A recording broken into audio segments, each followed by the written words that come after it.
Tom Jones is a name that goes with a voice so powerful it can make an entire room shake with just one low note.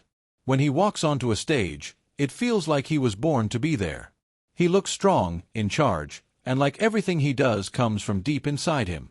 But behind all the cheering crowds, behind the bright lights of Las Vegas and the millions of records he sold, Tom Jones's life was never just a happy love story. It is the story of a man who was both worshipped like a hero and slowly worn down by the very fame he worked so hard to build. He grew up as a poor kid in Wales, and he once had to stay locked in one small room for 2 whole years because he was sick with tuberculosis. Tom Jones stepped out into the world carrying a voice that felt like his secret weapon, something that could help him survive. Music pulled him out of poverty, but it also dragged him into a crazy, spinning world full of temptation and tough choices.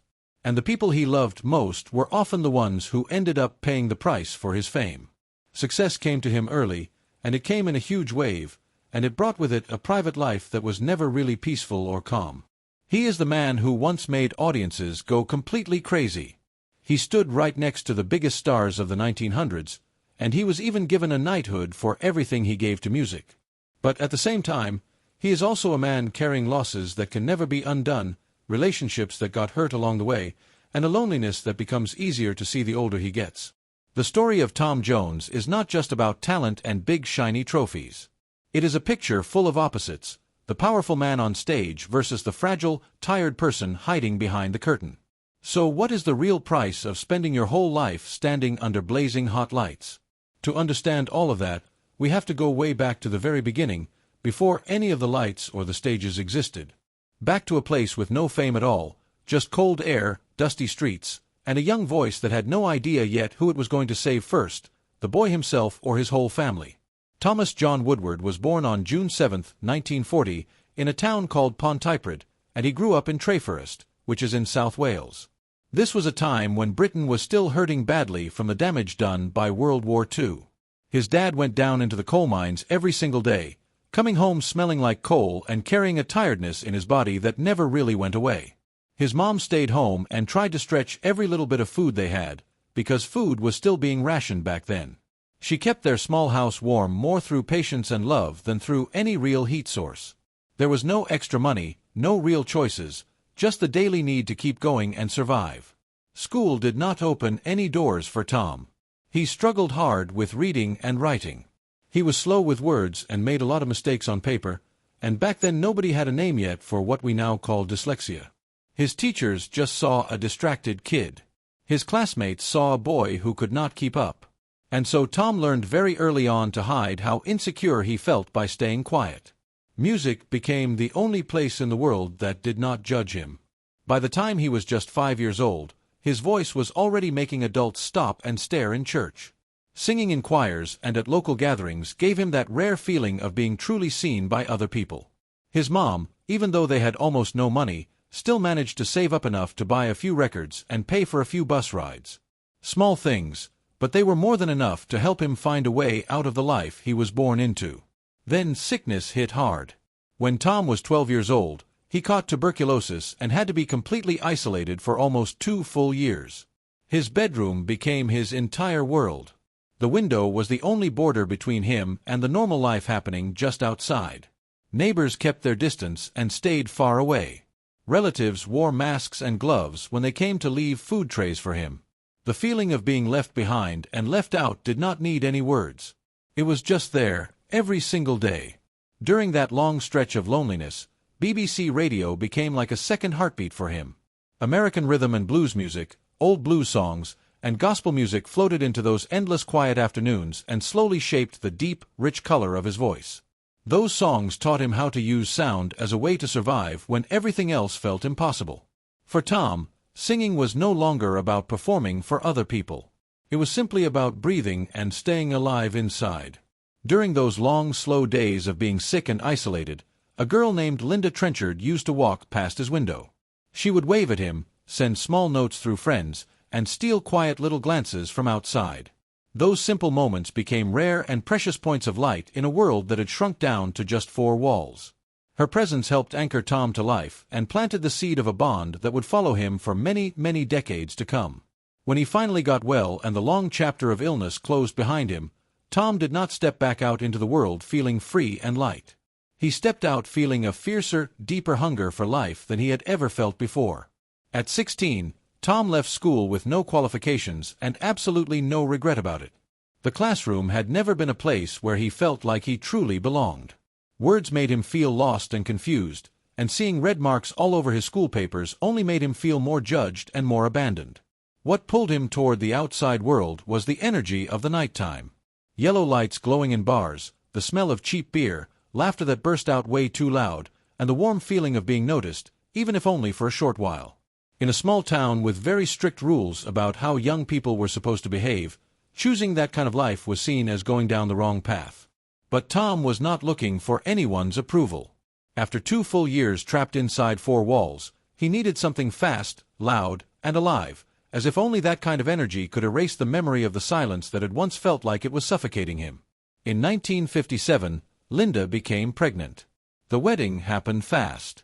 There was no big romance, and there was certainly no time to prepare for everything that would come next. When their son Mark was born, Tom suddenly found himself standing in the role of a grown man even though his body had barely left adolescence behind. His friends his age were still just talking about having fun and goofing around. Tom was learning how to carry real responsibility on his shoulders. Daytime became a long chain of jobs, none of which were really his. He worked on construction sites, swinging a hammer and soaking through his shirts with sweat. He worked in a glove factory that was heavy with the smell of leather. He worked in a paper mill that shook and trembled with loud machinery. He went door to door selling things with a forced smile and a heavy bag of samples. The small wages he brought home made every single week feel like a math problem about survival. The pressure was not just about money either. It came from the eyes of everyone around him too. A young family living under the watchful stare of the whole neighborhood. A young man expected to act respectable before he even understood what that word really meant. But at night, everything changed. The pubs and working men's clubs opened up. Cigarette smoke curled under low ceilings. Voices crashed into each other without apology. The stage in those places barely had enough room for a microphone and a few small steps. But up there, Tom got his control back. His voice tore right through all the noise. It was rough, it was alive, and it carried all those sounds and feelings he had absorbed from years of lying in bed listening to the radio while he was sick. Every song he sang in those places was like a confrontation with a tough, unforgiving crowd. If he was weak, they would swallow him up and forget him. If he was strong enough, they would invite him back for another night. Applause did not promise him anything specific, but it whispered that there might be another path forward, something better than daytime shifts and survival math. Linda stayed home with their newborn baby while Tom moved through those long nights, earning a little money and testing whether that voice of his could open any bigger doors for both of them. Those nights of singing just to survive slowly started leading Tom toward a real turning point, a moment where simple pub applause was no longer going to be enough. In 1963, he became the lead singer of a band called Tommy Scott and the Senators. They played American rhythm and blues music, dark and hot and full of explosive energy. Before every show, Tom would drink more beer than he needed, using it to push his adrenaline as high as it would go. On stage, he sang as if his only job was to burn the room down before it had a chance to swallow him whole. After every night, his reputation for setting rooms on fire spread faster than his paycheck did. But the cold truth underneath all that heat was simple. If he could not find a way through the door to London, everything he had would stay trapped right where it was. That door finally opened, though it opened in a pretty twisted way. A demo recording of his voice somehow reached a man named Joe Meek, who worked in a cramped little studio above a leather shop. The tight, suffocating space, the strange working methods, and the sudden changes of plan all left Tom feeling uneasy and unsure. The recording was never given back to him. Half-spoken words left him feeling tested and then just thrown away like garbage. Tom walked away with nothing in his hands and a familiar old doubt sitting heavy in his chest. Was that voice of his truly something special, or was it just an illusion that long nights in smoky pubs had fed him? Then a man named Gordon Mills showed up, not with any big glamour or grand promises, but with a sharp instinct for talent. He saw something in Tom that was hard to put into words, a raw but very rare ability to command a stage. Mills brought him to London, changed his stage name to Tom Jones, borrowing it from a popular film that was getting a lot of attention at the time, and then he started reshaping everything about him. The image, the song choices, the way he stood in front of people. The transformation happened so fast that it filled Tom with both electric excitement and real fear, like someone was placing a whole new life on the shoulders of a man who was still quietly worrying about how to pay the rent. In 1964, his very first single called Chills and Fever came out and sank without anyone noticing. Money got tight very fast. Linda had to go back to working in a factory just to keep the family going. Tom stood right at the edge of quitting, not because he had stopped believing in his voice, but because believing in yourself does not pay the bills. Then, right at that fragile and desperate moment, another song appeared. It's Not Unusual had not actually been written for Tom at all. Sandy Shaw was the singer it was originally meant for. But after hearing Tom's version of it, she stepped aside and let him have it. Tom put absolutely everything he had into that one chance, even going as far as threatening to walk away from the whole deal if the record label refused to release it. When the song finally hit the airwaves in 1965, it exploded like a bomb. Number 1 in the UK, and top 10 in the United States. The BBC was nervous about his openly sensual image and tried to avoid playing it on their stations. But Radio Caroline played it over and over and over again, building up so much pressure that the mainstream media could not ignore it anymore. In what felt like no time at all, the boy who used to sing through clouds of pub smoke had become a name that nobody could avoid, not through luck, but because he had pushed his voice to its absolute limit at exactly the right moment with exactly the right song, and he had refused to step back. Before the explosion of It's Not Unusual had even cooled down, the world of cinema pulled Tom into another kind of test, one where his voice had to somehow grow big enough to fill the size of a movie screen. In 1965, a song called What's New Pussycat came his way, and it felt like a ridiculous over-the-top joke when he first heard it. The playful, mischievous melody made him genuinely question whether it matched the raw energy that was rising inside him. But when the microphone opened up, the song burst out of him with the thick, compressed force of his deep baritone voice, and something silly got turned into something completely irresistible. Audiences laughed, then they remembered the song, then they sang along everywhere they went. That same year, Thunderball put a purely physical challenge right in front of him. He had to drive his voice through a massive, dense James Bond orchestra and hold the final note so long that his body almost collapsed from running out of air. That near-fainting moment was not a performance trick or a show of drama.